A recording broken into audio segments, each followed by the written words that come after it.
সন্ন্যাসীর বেশ ধরে বাড়িতে 3 দিন থাকার পর পরিবারের সদস্যদের বেহুশ করে ওষুধ খাইয়ে বাড়ির সর্বস্ব লুট করে পালালো সন্ন্যাসিনী।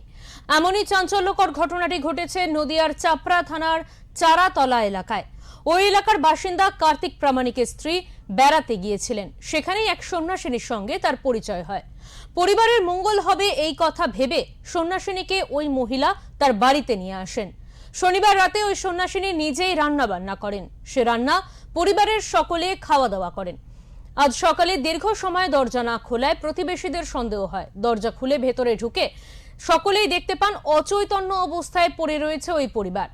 বাড়ির আসবাবপত্র থেকে শুরু করে সমস্ত কিছু একেবারে লন্ডভন্ড অবস্থায় রয়েছে। এমন পরিস্থিতিতে খবর দেওয়া হয় চাপড়া থানায়। চাপড়া থানার পুলিশ ঘটনাস্থলে আসে। এরপর বেহুশ হওয়া পরিবারের 5 সদস্যকে নিয়ে যাওয়া হয় শক্তিধর জেলা হাসপাতালে। সেখানে বর্তমানে তারা চিকিৎসাধীন। ইতিমধ্যেই সন্ন্যাসিনীর খোঁজে তল্লাশি শুরু করেছে চাপড়া থানার পুলিশ। নাগাদ বিকাল বাড়ি আসে, বাড়ি আসার পরে যার যার জায়গা শেষে চলে যায়। তারপরে আমার পিসির সাথে বলে যে ব্যথার ওষুধ দেবো। ওখানে গিয়েছিল চারাতলা গ্রামে। দিয়ে চারাতলা থেকে আবার রাত্রিবেলায় ছিল, দিয়ে ওনাদের মনে হয় রাত্রিবেলাতেই ওষুধ খাইছে, রান্না করেছিল উনি নিজেই। দিয়ে খাবার পরে সব এক বাগা ভোর হয়ে গেছে। আর কাউকে চিনতেও পারছে না, কথাও বলতে পারছে না। কে খাইয়েছিল? তার নাম কি? তার নামটা সঠিক আমি জানি না। সেটা কি হয়?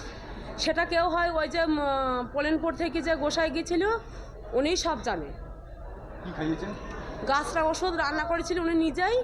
দিয়ে গাছরা ওষুধ খাইছে, দিয়ে গতকাল রাত্রিবেলায় খাইছে। আর ভোরবেলায় উনি যার যার জিনিসপত্র গহনাগাটি